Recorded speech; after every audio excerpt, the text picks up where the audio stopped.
ഇവിടെ തന്നെ രണ്ടോട്ടം പോലീസ് നോക്കിട്ടോ. എന്തിനാന്ന് വെച്ചാൽ ഇവിടെ നമ്മളെ നാട്ടിൽ നിന്ന് കമ്പയർ ചെയ്യുമ്പോൾ ഏറ്റവും വലിയ ഡിഫറൻസ് എന്താ പറയുക,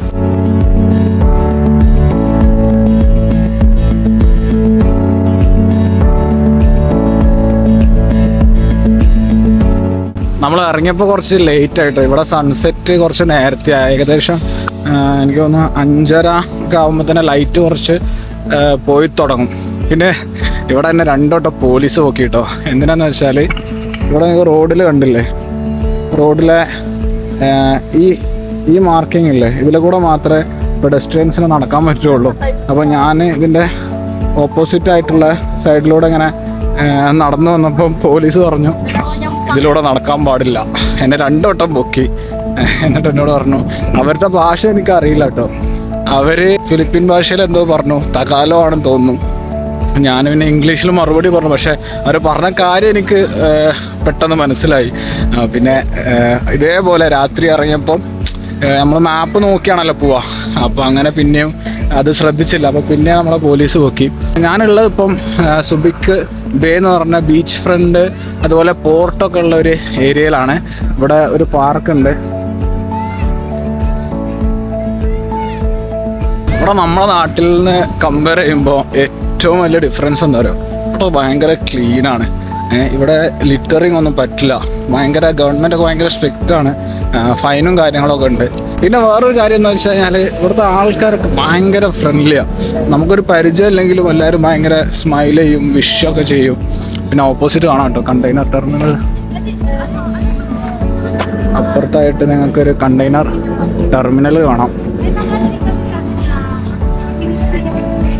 കുറച്ചുകൂടി ലൈറ്റൊക്കെ ഉണ്ടാവുമെങ്കിൽ ചിലപ്പോൾ ഒന്നും കൂടി അടിപൊളിയാണ്. നമ്മൾ ഇനി ഇവിടെ 2 ദിവസം കൂടി ഉണ്ട്. പറ്റുമെങ്കിൽ ഒന്ന് കുറച്ച് വെയിലുള്ളപ്പോൾ വരാം, ഒരു ഈവനിങ് ഒക്കെ ആയിട്ട്. പിന്നെ കണ്ടെയ്നർ ടെർമിനലും പോർട്ടൊന്നും കാണാൻ എനിക്ക് അത്ര വലിയ ഇഷ്ടമൊന്നുമില്ല. കാരണം എൻ്റെ ജോലി അതായതുകൊണ്ട് അതത്ര എക്സൈറ്റിംഗ് അല്ല. ഇവിടെ പിന്നെ വെയിലത്തൊന്നും പകലൊക്കെ ഇറങ്ങി നടക്കാന്ന് പറയുന്നത് ഭയങ്കര ബുദ്ധിമുട്ടുള്ള കാര്യമാണ് കേട്ടോ. നല്ല വെയിലാണ്. നമ്മളെ കേരളത്തിൻ്റെ അതേപോലെയുള്ളൊരു ലാൻഡ്സ്കേപ്പൊക്കെ ഉള്ള ഒരു ഏരിയയാണ്. മലകളും പച്ചപ്പും പിന്നെ ആൾക്കാർ ഇവിടെ ഭയങ്കര കുറവാണ്. പോപ്പുലേഷൻ കുറവായതിനെ കൊണ്ട് തന്നെ നല്ല ഗ്രീനറി ഇപ്പോഴും ഉണ്ട് കുറേ. ഇവിടെ പിന്നെ മഴ പെയ്യുമ്പോൾ മഴക്കാലം ഭയങ്കര സീനാണ്. ടൈഫൂൺ സീസണൊക്കെയാണ് ഇവിടെ. വെള്ളപ്പൊക്കവും കൊടുങ്കാറ്റും അങ്ങനത്തെ ഒരു സ്ഥലമാണ് ഫിലിപ്പീൻസ്. ഓക്കെ, ഞാൻ ബോറടിച്ചപ്പോൾ ഒന്ന് ഇറങ്ങിയതാണ്. അപ്പോൾ കുറച്ച് നേരം കൂടി ഇവിടെ നിന്നിട്ട് നമുക്ക് സൺസെറ്റൊക്കെ കണ്ട് തിരിച്ച് ഹോട്ടലിലേക്ക് പോകാം. ആൻഡ് നാളെ ഈവനിങ് ക്ലാസ്സൊക്കെ കഴിഞ്ഞിട്ടൊന്ന് ഫ്രീ ആയിട്ട് നമുക്ക് ഫിലിപ്പീൻസ് പ്രോപ്പറായിട്ടൊന്ന് എക്സ്പ്ലോർ ചെയ്യാം.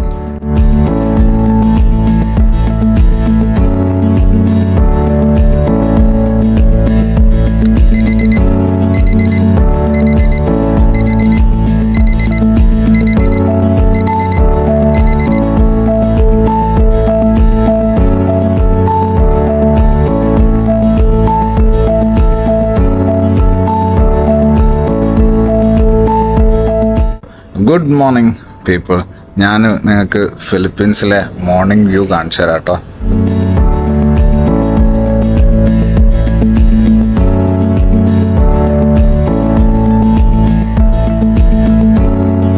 അപ്പോൾ ഇവിടെ ഏകദേശം 7 മണി ആയിട്ടുണ്ട്. നമുക്ക് പിക്കപ്പ് വരുന്നത് 8 മണിക്കാണ്. അതിൻ്റെ ഇടയിൽ പോയിട്ട് ബ്രേക്ക്ഫാസ്റ്റ് കഴിക്കണം. എന്നിട്ട് നമുക്ക് ട്രെയിനിങ് ഇൻസ്റ്റിറ്റ്യൂട്ടിലേക്ക് പോകാം. ഹോട്ടലിൽ നിന്ന് ഇൻസ്റ്റിറ്റ്യൂട്ടിലേക്ക് ഏകദേശം അരമണിക്കൂറാണുള്ളത്. നമ്മുടെ ഇൻസ്റ്റിറ്റ്യൂട്ടിൻ്റെ പേര് വരുന്നത് ഗിഗമാറെ ഇൻസ്റ്റിറ്റ്യൂട്ട് എന്നാണ്. പക്ഷേ ഇതൊന്നുമല്ല വെറൈറ്റി എന്ന് പറഞ്ഞാൽ നമ്മുടെ ഇൻസ്റ്റിറ്റ്യൂട്ടിൻ്റെ ലൊക്കേഷനിലാണ്. സുബിക് സിറ്റി എന്ന് കുറേ മാറി മലകളുടെ നടുവിൽ ഒരു കാട്ടിൻ്റെ ഉള്ളിലാണ് നമ്മുടെ ഇൻസ്റ്റിറ്റ്യൂട്ട് ഉള്ളത്. എനിക്ക് ഫിലിപ്പീൻസിലെ ലാൻഡ്സ്കേപ്പും പ്രകൃതിയൊക്കെ കാണുമ്പോൾ നമ്മുടെ നാട്ടിലെ ഏകദേശം വയനാടൊക്കെ കാണുന്ന പോലെ ആട്ടോ ഫീൽ ചെയ്യുന്നത്. ഇവിടെ മേജറായിട്ട് ലാൻഡ്സ്കേപ്പിലോ ജോഗ്രഫിയിലോ ഒന്നും കാര്യമായിട്ട് വലിയ മാറ്റങ്ങളൊന്നുമില്ല. പിന്നെ മേജറായിട്ടുള്ള മാറ്റങ്ങൾ ഇവരുടെ കൾച്ചറിലും ഫുഡിലും ഒക്കെയാണ് തോന്നുന്നത്. നമ്മൾ പോകുന്നതിനനുസരിച്ച് റോഡൊക്കെ ചെറുതായി വരികയാണ്. ഏതോ കാട്ടിലാണ് ഈ ഇൻസ്റ്റിറ്റ്യൂട്ട് എന്നാണ് തോന്നുന്നത്. ഏതായാലും ഇതൊരു ഡിഫറെൻ്റ് ആയിട്ടുള്ളൊരു എക്സ്പീരിയൻസ് ആട്ടോ. കാരണം ഞാനൊരു സെയിലർ ആയതുകൊണ്ട് തന്നെ യാത്രയൊക്കെ ചെയ്യുമ്പം ഷിപ്പിൽ പോകുമ്പോഴും ഏറ്റവും ഡെവലപ്ഡ് ആയിട്ടുള്ള സിറ്റീസിലൊക്കെയാണ് പോവുക. ഈ പോർട്സും കാര്യങ്ങളൊക്കെ നോർമലി ഉണ്ടാവുക അവരുടെ എക്കണോമിക് സെൻറ്ററായ വലിയ സിറ്റികളിലാണ്. സോ അത് നോക്കുമ്പോൾ ഇതൊരു ഡിഫറെൻറ്റ് എക്സ്പീരിയൻസ് തന്നെയാണ് കേട്ടോ. അങ്ങനെ നമ്മൾ ഫൈനലി നമ്മുടെ ഇൻസ്റ്റിറ്റ്യൂട്ടിൽ എത്തിയിരിക്കുകയാണ്. പക്ഷെ ഇതൊന്നുമല്ല എന്നെ ബോധർ ചെയ്യുന്ന കാര്യം. എന്നെ ബോധർ ചെയ്ത കാര്യം എന്ന് പറഞ്ഞാൽ ഇവിടെയുള്ള ഈ ബോർഡാണ്. ബിവെയർ ഡേഞ്ചർ, അതുപോലെ കുരങ്ങന്മാർക്കും മറ്റു മൃഗങ്ങൾക്കും ഭക്ഷണം കൊടുക്കരുതെന്നാണ് ഇവർ പറഞ്ഞത്. ഇതിൽ ഈ മറ്റു മൃഗങ്ങൾ ഏതാണെന്നുള്ള അറിയാഞ്ഞിട്ടൊരു ഭയങ്കര ടെൻഷൻ. അതുപോരാത്തവർ ഇവർ ക്ലാസ് സ്റ്റാർട്ട് ചെയ്യുമ്പോൾ ഓറിയൻറ്റേഷനിൽ പറയുന്നത് പാമ്പിനെ ശ്രദ്ധിക്കണം, മൃഗങ്ങളെ ശ്രദ്ധിക്കണം, നടക്കുമ്പോൾ ശ്രദ്ധിക്കണം, അങ്ങനെ ഓരോന്നാണ് ഇവർ പറയുന്നത്. നമുക്ക് ഇന്നുള്ളത് ഫുള്ള് തിയറി ക്ലാസ്സസ് ആണ്. വൈകുന്നേരം 4 മണി വരെയാണ് നമുക്ക് ക്ലാസ് ഉള്ളത്. പിന്നെ നമുക്ക് വെൽക്കം ഗിഫ്റ്റ് ആയിട്ട് ഇവരുടെ ഇൻസ്റ്റിറ്റ്യൂട്ടിൻ്റെ നെയിമുള്ള ഒരു പോളോ ടീഷർട്ടും ഒരു മഗ്ഗും നമുക്ക് ഇവർ തന്നിട്ടുണ്ട് കേട്ടോ. അപ്പോൾ ഇവർ നമ്മളോട് പറഞ്ഞത് നമുക്ക് 3 ദിവസം തിയറി ക്ലാസ്സസും 1 ദിവസം ഫയർ ഫൈറ്റിങ്ങിൻ്റെ പ്രാക്ടിക്കൽ ക്ലാസ്സുമാണ് ഉണ്ടാവുക എന്നാണ്. ഫൈനലി ഇന്നത്തെ ക്ലാസ് കഴിഞ്ഞു.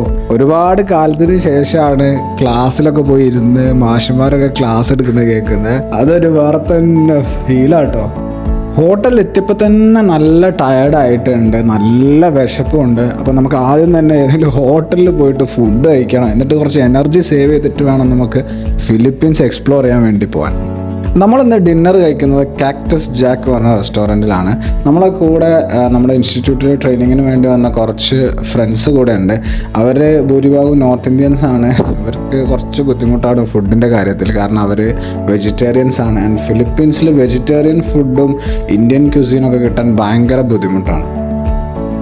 ഹോട്ട് വീൽസ് താല്പര്യമുള്ളവർക്ക് ഇവിടെ ഹോട്ട് വീൽസിൻ്റെ കുറച്ച് കളക്ഷൻ ഉണ്ട് കേട്ടോ.